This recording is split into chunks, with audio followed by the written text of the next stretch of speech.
What I want to do today is talk about some of the work we've been doing with applying blind source separation methods to neuroimaging data, and in terms of how we can visualize the data, what we can learn. And so basically, simple blind source separation approach would be just matrix decomposition of your data, right, into, in the case of ICA, maybe spatially independent spatial maps, and then temporal signatures and fMRI data. So that's just one, and there's many variations on that theme. And I'll hit these kind of topics through each of these large categories, including dynamics, data fusion, constraints, and prediction, neuroimaging prediction. Then I'll branch into deep learning, and then finally talk about how we're trying to blend together the advantages of, I think, interpretability and lots of other factors of blind source separation with deep learning to increase flexibility. So if you've done any fMRI data, read any of the literature, you've seen things like this quite a lot, where this is an ICA independent component analysis result where we have these spatial maps, which are often interpreted as brain networks. Each one of these has a temporal signature. This is resting fMRI data. We can then take the time courses and look at their covariance to create what's called the functional network connectivity matrix.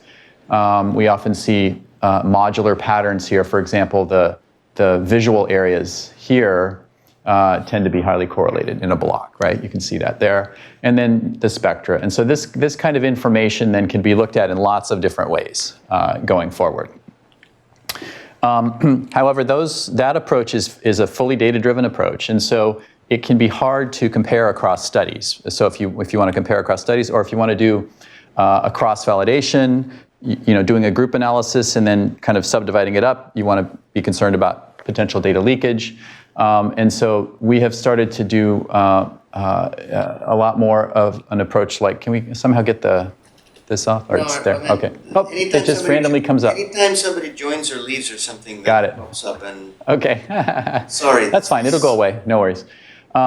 So we've started to kind of use this approach, which is essentially a single subject ICA analysis, but it's constrained with spatial maps derived from that replicated across large studies, right? So in this case, we identified spatial components from messaging fMRI data from two different data sets and identified the set of networks that replicated or were highly similar. And then we use that as a spatial constraint in a joint spatially constrained ICA. And if we do this and look at the FNC matrices on two independent data sets, you can see how similar the main effect of connectivity is, highly similar. And if you look at within subject relationships, we see it preserves, for example, group differences here. This is a comparison of schizophrenia and healthy control patients in again, two different completely independent data sets. And you can see overall highly similar patterns. It is a bit noisier. These are small effects, but if you threshold and you look at the correlation of the similarity, it's over 0.95. And this allows us to take advantage of the data-driven nature of adapting spatial maps to an individual subject. So we're not using a single region of interest or an atlas-based approach, which tends to do worse when we do classification. But it also brings in this sort of spatial prior, so we can compare. We have correspondence across analyses. Okay, and using this approach, we've been looking at, well, how well can we do with smaller amounts of data, right? So, because we're using ICA, which is good at capturing artifacts and cleaning up data, and then we're adding this additional sort of regularizer, which is this set of spatial maps. And if we look at subject level, group level, and single subject classification reliability in resting fMRI data from 1 up to 5 minutes, just in this case, even 5 is considered short, you can start to see, you can see these the main patterns are sort of preserved all the way down. They're even weakly preserved in 1 minute of data. And the group effects start to pop out, around 2 minutes or so, and then you can see them show up stronger. If we look at classification, we get up to a baseline of about 80% in a two-group classification of schizophrenia and controls with only 2 minutes of data, right? So this is sort of promising, and it sort of led us to use this in some additional studies of predictions that may have utility in the clinic. So for example, predicting medication class response to either antidepressants or mood stabilizers in individuals with mood disorders who are hard to diagnose and hard to separate. And so that's a longitudinal study, and so we have imaging data at the first time point, and then several years out, we can see which medication they responded to. We're predicting that with this type of a model, and we not only get high classification accuracy, so we're finding around 90 to 95%. We also get information about which portions of the brain are informative about these patterns. And so it gives us a lot of the information we can use to get, to sort of understand what's going on in the brain in these mood disorders, and also gives us this ability to inform clinical decision making early on. And there's been a lot of work in the past, I would say 8 years, where the field has kind of tried to move. That was an analysis of the resting fMRI data, kind of treating it as an average, average coherence over time. A lot of work more recently has looked at what the so-called cronectome, which is basically looking at time-varying connectivity. And so, essentially we want to capture coupling that maybe is strong at the beginning and weak at the end, or any combination thereof. And this makes a lot of sense for resting fMRI data, which is unconstrained, right? You can categorize time-varying connectivity in different ways, and we've grouped them here into temporal dynamic on the left, spatial and spatial temporal. And so what I mean by that is temporal dynamic is essentially using fixed regions in the brain, like nodes or atlases or ROIs, and then looking at the covariance between them, right, and modeling the dynamics of that. Spatial dynamic would be, well, maybe these nodes are slightly moving, or maybe they're splitting or merging, or something more complicated than that, but their covariance is the same, right? And so that's a spatial dynamic model, and then spatial temporal dynamic is both are varying. Okay. A simple way to do this is just to do sliding windows, right? And so instead of computing the FNC over the entire data set, we're sliding a window along and just computing it over small windows, right? And so we get these movies, which we can summarize in various ways. You can do, for example, just clustering to get these centroids or states of patterns of connectivity that individuals move close to or further away from. Any given individual, we can estimate which of these they're closest to, state 3, state 2, state 4, etc. You can allow them to overlap. So you can do a lot of things with this kind of a model. And it does look to be much more informative than a static model. If you look, for example, at a 3-way classification of bipolar, schizophrenia, and healthy controls, we find so chance is 33%. A static model gets us to 60%, and looking at dynamics gets us over 80 to between 80 and 90%. When you say combined, how could it be doing better than just the separate? Than the dynamic. Well, so this is looking only at this state-based approach. Combined is using by combined I mean using static and dynamic. So sorry if that wasn't clear. The information is still there, right? Yes. Yeah, but the processing pipeline is a little bit different, right?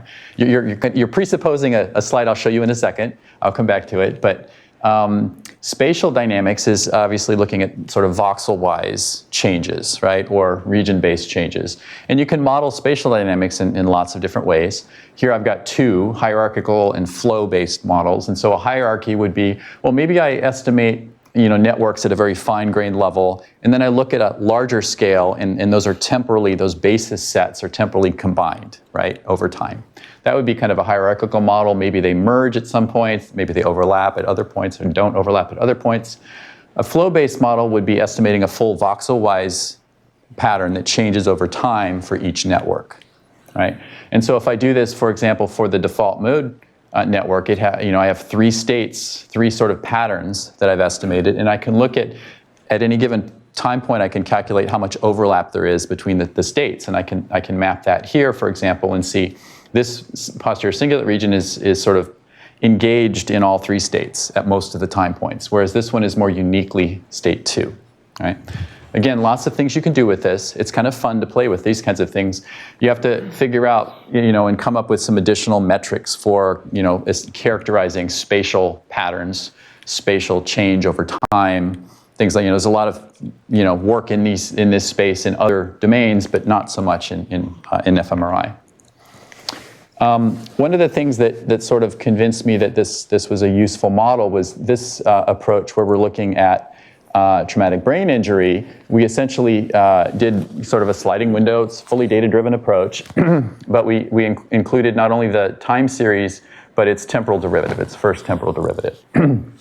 And we found these patterns which had, sort of similar covariance on the main effect, but their derivatives had opposite signs, right? So essentially, that's you have flow in or flow out, right? In those pairs, right?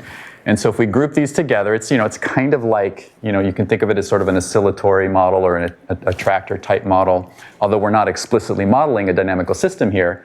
And what we did was we looked at the degree to which these were coupled after brain injury, and they actually decoupled, right? They decoupled.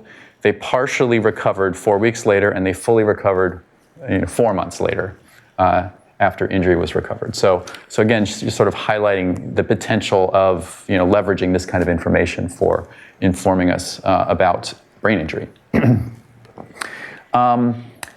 Now, this is kind of getting at the static and dynamic, which is, a sliding window is really just a choice of a filter, right? You're just sliding it around, and you can directly relate, sliding window correlation with a fixed window size to a filter, right?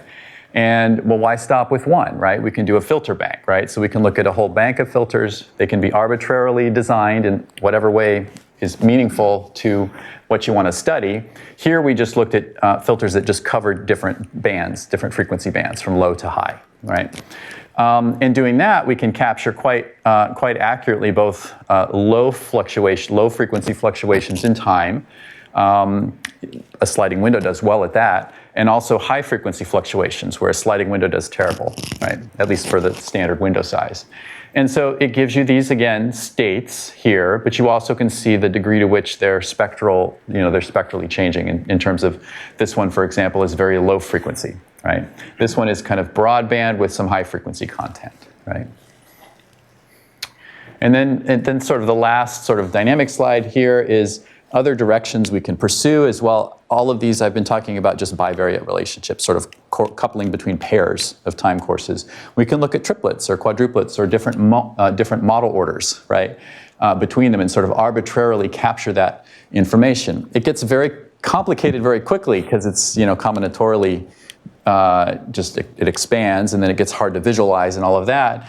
We've started to do this. We've gotten up to 3 so far. So this is sort of a triangle, of coupled networks here. And I'm showing you here some group differences for different settings for moments up to 3. And you can see here, for example, large differences across the spectral range for first episode psychosis versus controls, emerging mostly in this 3 network pair. So again, I think there's information here that we can leverage. Okay, so now I want to sort of pivot a little bit to talk about data fusion. So I've been looking at this, it's been of interest to me for many years. And I tend to think about it in this sense here, where you can think of fusion on a spectrum from fuse it in your head, look at 2 different maps and fuse them, overlap, do spatial correspondence. Asymmetric fusion would be, say, structure constraining function, one directional. Symmetric fusion allows the data to interact kind of jointly.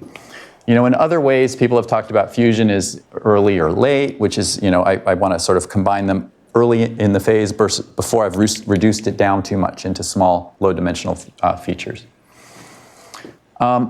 This, I think I showed it the first time I spoke at IPAM in like 2008, but it really convinced me of the merits of data fusion, the benefits of data fusion. This is a joint ICA model of 2 different fMRI tasks. And what I'm showing you here are, for one of the components, joint histograms for these 2 tasks for individual patients and controls. And you can see very clearly this sort of angled pattern in almost all of the patient data. It's very flat for controls. So the controls are essentially what does it mean? The controls are essentially activating their brain in a more unique manner to these different tasks. The patients, it's much, it's more, there's more of a correlated pattern of activity. And that is, I think, really interesting, and it gets at sort of complexity. It gets at, brain, how do you process tasks, et cetera. And this kind of information is completely invisible if you just look at one fMRI task. If you don't look at two or more modalities, you would miss this. There are lots of models for doing this. Here's some of a summary we did a few years ago. We've been using a lot of ICA. You can do canonical correlation analysis, partial least squares, et cetera. There's a lot of different approaches out there. One I want to kind of highlight that we really like is sort of adding an additional twist where, in addition to maximizing the correspondence between modalities and maximizing the independence between the spatial maps, we're also maximizing association with a reference function. Maybe it's cognition, right? So we want to sort of describe or sort of estimate these sort of multimodal factors in a way that associates with cognition, for example. And so just to give you an example of why this can be useful, here I'm looking at the Imagen data, which is a sort of longitudinal study of kids from starting at age 14. And here we've got 3 different fMRI tasks, gray matter volume, and then our reference function, which is a novelty-seeking measure.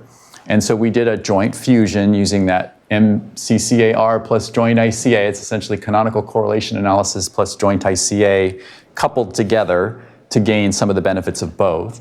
And constrained by this novelty seeking. And then we took the resulting features and used those as predictors in unseen data, right? And so we looked at a whole set of measures, and here's just sort of a high-level summary of some of the patterns that came out.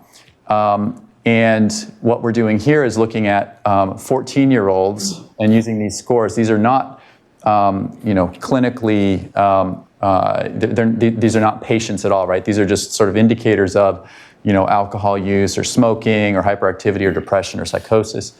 And in the same kids at age 19, in another set of 19-year-olds, and then in patient data, right? And so these are actually clinical patients who have, alcohol, substance use disorder, smokers, ADHD, major depression, and schizophrenia. Interestingly, these also, we didn't have, these tasks, right? We have resting fMRI data only for these. So we applied these regions on aggregate to the resting fMRI data, and it still showed these highly predictive patterns. Here you can see the classification results. If we just look for the moment at this 3-way classification for ADHD, major depression, and schizophrenia in the clinical groups, we're getting around 80 to 90% accuracy. So again, it's promising, and it allows you to kind of guide the data fusion, because there's an infinite number of ways to slice up your data, right? So this is sort of, it gives you a little bit more control over what you're interested in looking at, while also leveraging data-driven approaches. As I showed you in that slide, there's a ton of different models out there, right? So it can be a little bit hard to compare across studies. So we've been trying to, think about how to do those comparisons a little better. And so one model we've been looking at is multi-data set independent subspace analysis, which is a very general framework for joint blind source separation. And if you change the architecture of that framework, you can implement many of these existing models, including ICA, CCA, partial least squares, joint ICA, et cetera, using the same model framework and the same cost function, and allow for more direct comparison. And another thing that you can do with this kind of a model is you can impose certain subspaces on it. So a subspace would be groups of components, right? So maybe groups of components that are more highly coupled together, right? So maybe it's networks within a certain domain in fMRI, or maybe it's a multimodal relationship between a structural and a functional template. And so I'm not going to go into this too much, but it really does, I think, provide a lot of ways to guide the model and improve performance. And we can show in simulations that it does improve performance if you're actually using this kind of a model and it matches with the underlying ground truth.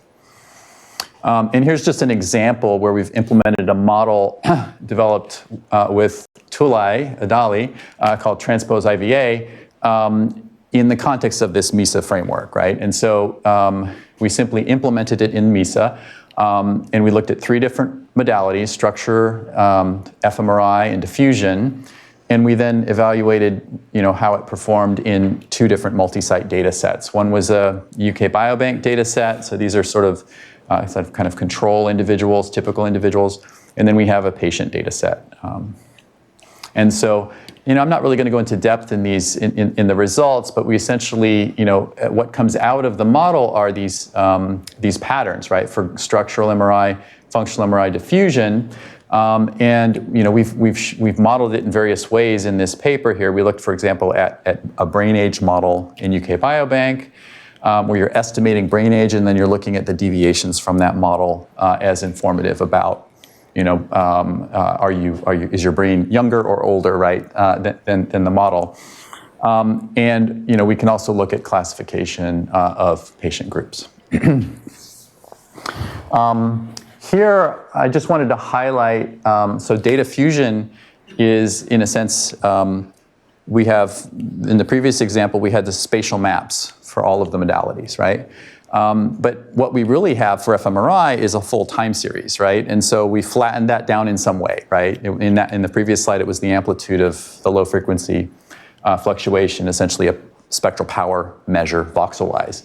But it would be nice to be able to take advantage of the temporal information in a fusion model. And so one way we've started to do this is a model called Parallel Group ICA plus ICA. It's simply a constrained framework where we're doing ICA on the fMRI data, and then we're doing group level ICA on the gray matter map. So we have subjects by voxels for gray matter, and then we're linking these together by computing these features. Sorry about that. On the fMRI side, basically we're using we're comparing an individual subject map to the overall average map, right? It's just one measure that we can use. And then that lets us then compare similarity with the loading parameters from the structural side. So that we're optimizing for these 3 things, and we get out fMRI component maps, we get out structural MRI component maps, and importantly, we get out the temporal information, and we can compute functional network connectivity. We can compute, in this case, group differences. You could look further at dynamics. And so it's all done in one single model. It's all joint, a joint analysis. Right? Another example where, we've sort of, the advantage of coupling, of doing a joint analysis is, a lot of studies are doing, structural connectivity and functional connectivity by computing structural connectivity, using that to constrain the functional, right? What we've been trying to do is say, well, let's see if we can use them jointly. Let's look at them jointly. So with diffusion MRI, you can compute what's called a structural connectivity matrix. It's used to create like tract maps and things like that, right? So we have the degree to which a seed passes through a given voxel, right? The probability of a seed passing through a given voxel. So this is a voxel-to-voxel matrix. Functional connectivity matrix is essentially the covariance of the time series in fMRI. And then we jointly decompose these with connectivity matrix ICA. And what we get out are these really nice coupling of structural components and functional components, and it sort of maps nicely into gray matter maps and known tracks, but without using an atlas in a completely data-driven way. Here's a nice example, I think, from the corpus callosum. You can see it really nicely because it preserves the directional information. It kind of nicely parcellates the corpus callosum, and you can see the fMRI components mapped on the top here. And here's another example of default mode. This is the functional network, and these are 2 of the gray matter diffusion components going along tracks. And then the last example on fusion is showing a sort of an example of looking at genomics. So in this case, we have dynamic connectivity, and we've estimated states. And this was an earlier study where we showed schizophrenia patients spent less occupancy in this state 1, right? They spent less time with a brain pattern that looks like this, right? And we looked at the relationship of that to the polygenic risk score for schizophrenia. So these are scores that are derived from large studies using consortia like the Psychiatric Genomics Consortia. They put a bunch of, tens to hundreds of thousands of data sets together, look at risk for schizophrenia, and they identify the genetic sites that are most characteristic of risk, and then they compute a score based on those. And what we find is the relationship between that score, polygenic risk score, and the degree to which the subject spent time in this state showed a negative relationship. So the more time you spent in the state here, the lower your polygenic risk score, and it was highly significant. So again, it's a relationship that it makes sense, right? And so it's nice to see. I think that more work needs to be done here, but sort of gives us some confidence that the results are actually making sense. So now I want to sort of talk briefly about just high level about deep learning. So this is mainly from an article that we recently published in IEEE Signal Processing, more of a review level article. But in the neuroimaging community, deep learning started to come on the scene in probably late 2013, early 2014. That's when the first papers started to appear. And it's since grown rapidly. And I'm just using these terms, so I'm missing a lot, right? But you can see how rapidly it's growing. And it's been applied to a lot of different modalities. And what we focused on in the review was essentially the topics I'm talking about today, which are dynamics, multimodal fusion, classification, and regression. And then finally, the topic of this workshop, which is sort of visualization, or can we explain what these things mean, right? So in the context of dynamics, there's a myriad of models that can be used to study dynamics. So recurrent neural networks obviously is one widely used one. Long short-term memory modules. Lots of different ways to do it, and I'm not really going to go into all of that. But just to kind of highlight, one of the things that we do quite often is we actually do ICA as a sort of pre-processing step. And then we do further analysis with deep models to analyze the relationship between the time courses or between the connectivity or the spatial maps. It's one of the ways we're coupling the two together. Fusion models, again, lots of ways to do fusion. You can simply try to reconstruct, design a model that can reconstruct the data.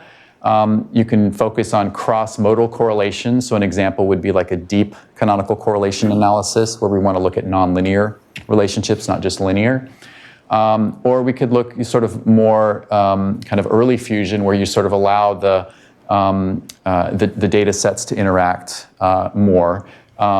This is a graph network approach, which is multimodal graph convolutional network. Looking at two modalities, but it allows the latent factors to interact sort of at an early stage. So, and then lastly, and I think probably most importantly, is visualization. There's again, with deep learning models, we have many more parameters, right? But and so you have to work a little bit harder to visualize, but it's all there, right? And so Sergey Pliss, who I work with, often calls this sort of the glass box, right? He says going from a black box to a glass box. We've got all the parameters, right? And so we just have to visualize those parameters. And there are lots of people working on different ways to visualize. But simply looking at how does it relate to the brain, right? Which regions of the brain are most relevant? Which time points are most relevant? How does the data cluster? How do the subjects, separate, et cetera? So now just getting at kind of coupling between those two approaches, I'll sort of, two big categories would be in series or in parallel. So in series is what I mentioned before, where we do ICA, we have high dimensional features, but we know they're interpretable, we know they're meaningful, and we then further analyze their relationships with subsequent deep models. So it's done in series. We can also couple them in parallel. So we can, for example, use multi-layered networks to do nonlinear ICA, right? Or we can apply different constraints, like within a deep model at the very end. I'll talk about maximizing for independence in the latent space. Looking at ways to sort of provide interpretable results, because we're now trying to maximize the ability to visualize what the model learns. So in parallel with just jumping in to looking at deep models, we've been asking just, again, a very simple question, which is how much nonlinearity is there in neuroimaging data? So it's kind of a silly question, but I think it's really interesting as well. But we can simply, and deep learning obviously is capturing more than just nonlinear relationships. But if we just look at this question, here I've got on the left functional network connectivity for just a sort of a covariance model. So these are linear relationships, very strong, very structured. And if we remove all the linear relationships and then subsequently analyze what's left with a normalized mutual information metric, we see some structure here, first of all, and it looks to be more of a long-range type structure where we kind of have these sort of hubs. In this case, it's sort of cognitive control, default mode, and sensory hubs that are sort of coupled. And these are also showing significant group differences, relationships with occupancy, and the like. So it does look, like this of course is only a piece of the information, right? But it is showing, it is really sort of meaningful and structured, it appears. And we can do the same thing at the voxel level, right? So this is looking at the connectivity matrix, but we can take a linear connectivity matrix, remove it from the data, and look at what's left, right? And we decompose that with ICA, for example. When we do that, we find examples of networks that are present only in the explicitly nonlinear portion of the data. Other networks are present only in the linear, and then others, like default mode network, is present in both, but you can see it has differing degrees of linearity and nonlinearity present within it. Okay. All right, so back to deep learning here. Some of the ways that I think these sort of increasingly complex models might be worth it is to really study things like boundary cases and dimensionality. Dimensional information. And so what I mean by that is, so here's an example from a Huntington's disease data set where we simply used a three-layered neural network to classify gray matter maps controls from patients. After the fact, we mapped disease severity onto this. This is a t-SNE plot, a reduced sort of two-dimensional plot of the results. And we saw this nice gradient going from least severe to most severe, where the least severe is closest to the controls, right? And so the model learned that gradient without any information from us, right, in the model. Another example is that this is a data set of psychiatric disorders, schizophrenia, bipolar disorder, schizoaffective, and then controls. Here we've got relatives that are either affected or unaffected in the pink and white. So yeah, it's kind of a mess, right, a little bit here, but you see you do see these strong clusters showing up. And so what do we do about all these boundary cases, right, and all these subjects that are sort of all around here? Should we try to separate? Is the correct thing separating them according to existing categories? Are the diagnostic categories, do they need to be adjusted? Are they wrong? Or is there some relationship, continuous relationship, right, between them, right? And so that's, I think, a really big question that lots of people are trying to answer. One way to try to deal with this is to treat the diagnostic categories as noisy, right? And so there's a lot of work looking at noisy labels in other fields. So, for example, if we have an MNIST data set and the number gets labeled, like maybe this is called a 6 or an 8 or something like that, right? So it's incorrectly labeled, and then you use a model to try to adjust the label to try to correct for that label, modeling it with a noisy relationship. And if we do this carefully, we can see, and this is some simulated data, that we end up improving the accuracy of the model without overfitting the data, right? Because you can easily imagine where you could overfit and you could relabel things, right? And you get high classification accuracies, but what does it mean, right? And we applied this to the same kind of diagnostic groups here, where we have controls, schizophrenia, schizoaffective, bipolar.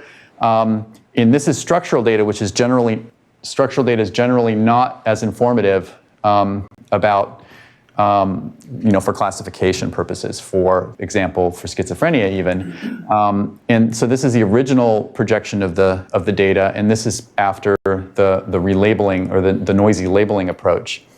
We can then look at, for example, voxel-wise maps to compare differences, and what we find is that we tend to amplify the existing pattern in the schizophrenia data set. It's not creating a whole new thing, right? It's one piece of evidence, right? Similarly, for fMRI, which tends to be a little bit more informative, you can see the difference here between the noisy and the denoise sort of control and patient maps.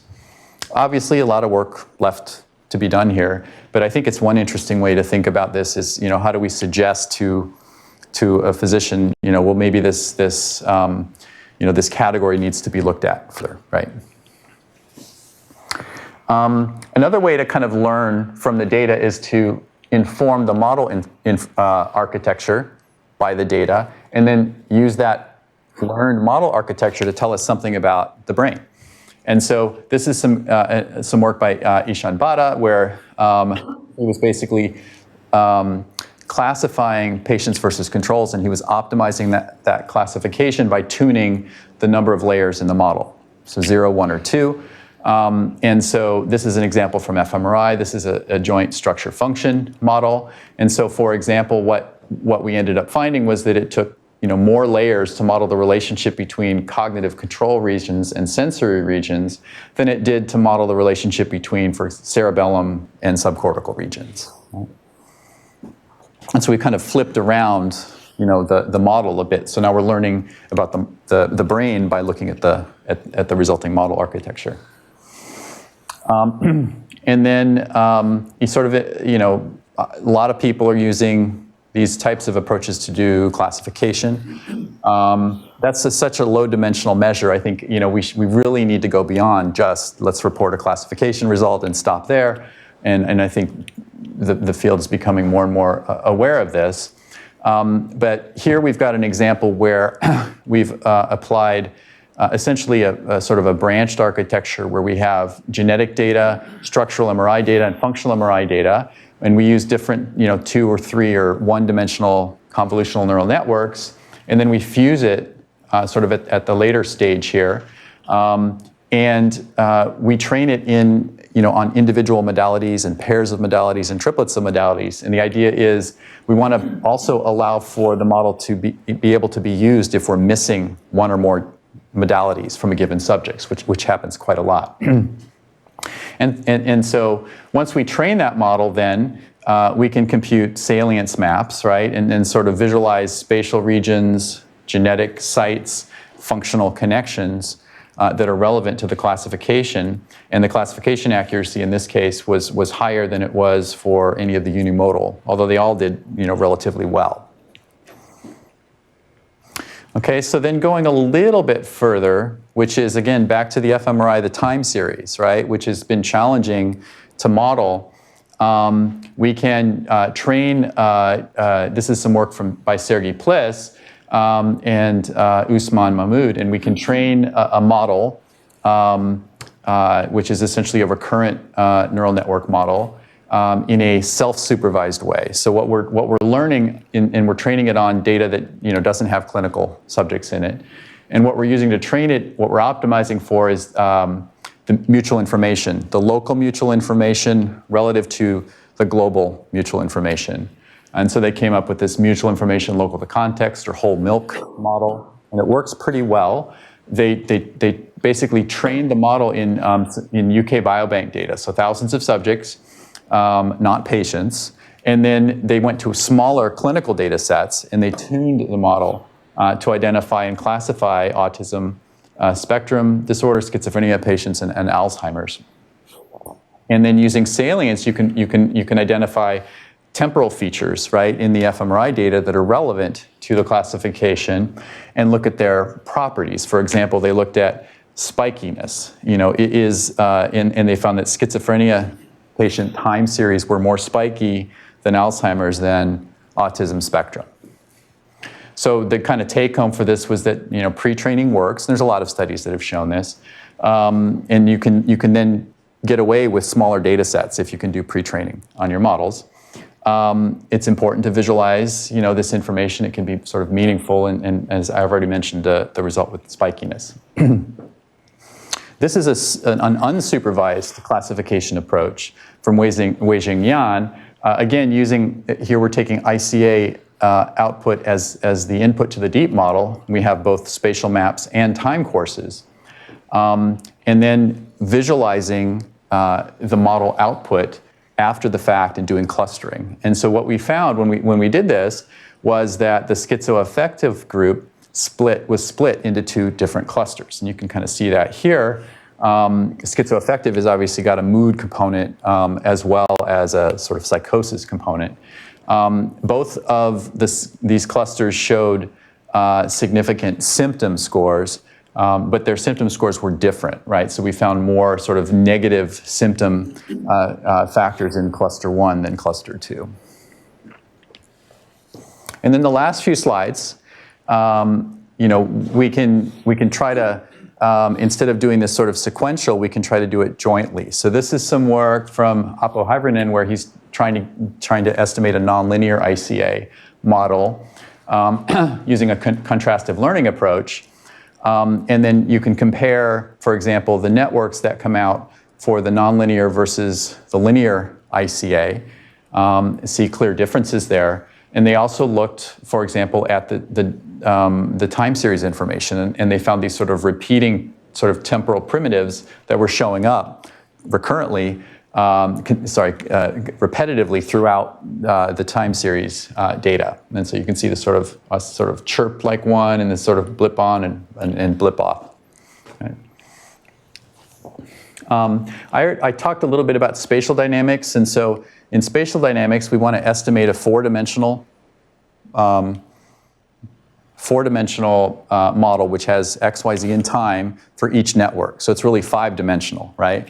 And so that's a lot, that's a lot to fit, right? And so what this is Bainum Kazimavash, who has done this work, basically used ICA networks to initialize a deep learning model, a residual network model, and estimated four-dimensional networks. So we basically get movies for each network, right? So we can get a movie of the default mode, a movie of the visual, et cetera. And then you can summarize that in lots of different ways, right? We can group together weighted voxel time courses to get functional network connectivity.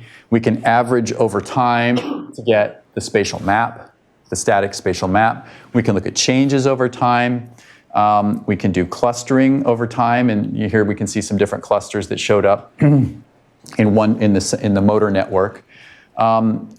Another sort of example that I found recently is here's a study that came out in bioRxiv in November. I think it's already been published at this point, but they were basically kind of claiming, we've found a new, the homunculus is sort of wrong. It's incomplete, right? And so there are these sort of inter-effector regions here that are sort of integrating, right? They call them mind-body modules, right? Which I hate that name. But it's some interesting work, and they found these sort of correlated regions along the homunculus, right, that showed up quite consistently and replicably. When I looked back at data that we had published earlier that year on the spatial dynamic in the sensory motor component, we were just showing here an example where, okay, here's the average over time. This is a sagittal slice, through the motor strip. And so that's the sort of average network. And then this is showing, basically, we took the temporal derivative, and then we took the absolute value and took the standard deviation, right? And so we're kind of trying to get voxels that are fluctuating a lot, right, in this kind of a measure. And notice here, it's got 3 dots and even a 4th one right here. And our point was that this is part of the sensor motor strip, and we're missing that information if we look at just the average, right? So we made a big deal out of that, but we didn't talk about this, right? Because we weren't really focused on the homunculus. So then this is kind of is very consistent with this work. You can see it, and we didn't have to go through and look at seeds and move them around and look at the entire data set. It was all right there, right? It's kind of in front of us. And if we look back, we see, oh yeah, it was there. So. Almost done. 2 more slides here, but this is some, kind of bringing this all together is work from Eloy Ginjar, where we're trying to use autoencoders, specifically, in this case, he's using something called the disentangled multimodal variational autoencoder, which allows us to sort of estimate a latent space that we can interpolate, right, between and we can generate, and visualize, quite easily with these kinds of models. And so in the multimodal space, in a sort of the standard DMVAE, you have modality-specific portions, and then you have modality-shared portions, right? And so that's how your model is structured. And then where Eloy has gone is further done encoding. So he's basically encoded, the shared and unique information, essentially with colors, and then done clustering on those to create these sort of meta clusters. And then we can visualize, the multimodal relationship to any individual subject, right? And also look, for example, at comparisons between patients and controls. We can generate, for any given cluster or any given subject, we can generate the resulting, functional network connectivity, or this is a white matter fractional anisotropy map. Okay? And he's now starting to sort of extend this to try to incorporate the temporal dynamic information as well, essentially, allowing the model to look at, this is sort of the latent factor analysis extension of the existing model. And so this is some task data, where from the Human Connectome project, where they're stimulating either the hand, the tongue, the foot, et cetera. So, okay. So I know that was a lot. Hopefully it was somewhat, meaningful and interesting. My sort of conclusion is that, okay, neuroimaging data, we can model it in a dizzying number of ways, right? We sort of know that. But this makes visualization even more critical, right? And sort of understanding what did our model learn, right? Sort of gets at the importance of why this workshop is needed. And again, sort of one of the other themes that I sort of hit on was that there's a lot of benefit to blending together blind source models with deep models, because we can couple the interpretability with the flexibility. So with that, I will stop. We try to release all of our tools as we develop them online. These are some of our ICA tools here. Thanks to the folks at the Trend Center and our funders and many, many collaborators. So thank you also for your time. So.